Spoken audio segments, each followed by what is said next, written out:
L'idée prend de plus en plus d'ampleur.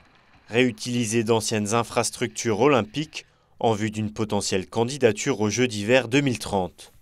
Dans cette optique, les tremplins de Courchevel pourraient réaccueillir la prestigieuse compétition 38 ans après les épreuves de saut à ski des Jeux olympiques d'Albertville.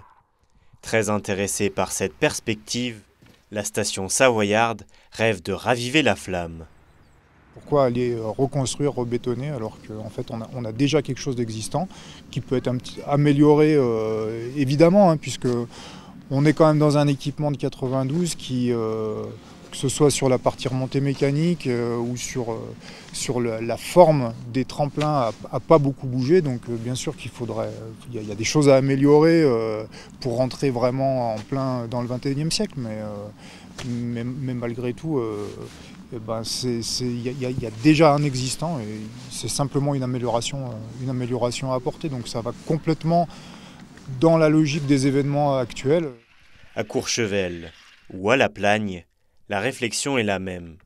Chacune des stations espère s'appuyer sur l'héritage des JO de 1992 pour maximiser ses chances. Et justement, cela pourrait être la toute première fois que d'anciens sites olympiques seraient réutilisés. En service depuis maintenant 30 ans, la piste de bobsleigh de La Plagne est un modèle de réussite. Depuis ces nombreuses années, les équipes de la piste ont su développer un certain savoir-faire. Ça fait 32 ans que la piste olympique de bobsleigh a un modèle économique qui fonctionne, qui permet à peu près un équilibre budgétaire chaque saison. C'est un des atouts majeurs, comme également d'avoir changé de système de réfrigération. On est passé de l'ammoniac à l'eau glycolée en 2007-2008. On est aujourd'hui la seule piste également à avoir fait ce changement, cette mutation de système de réfrigération.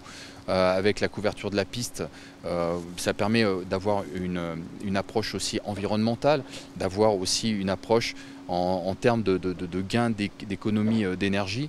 Et puis, c'est aussi un atout sur le territoire en termes d'attractivité. Et ça, ce sont évidemment des arguments qui pèsent, à mon sens, qui peuvent peser très lourd dans la balance de la candidature.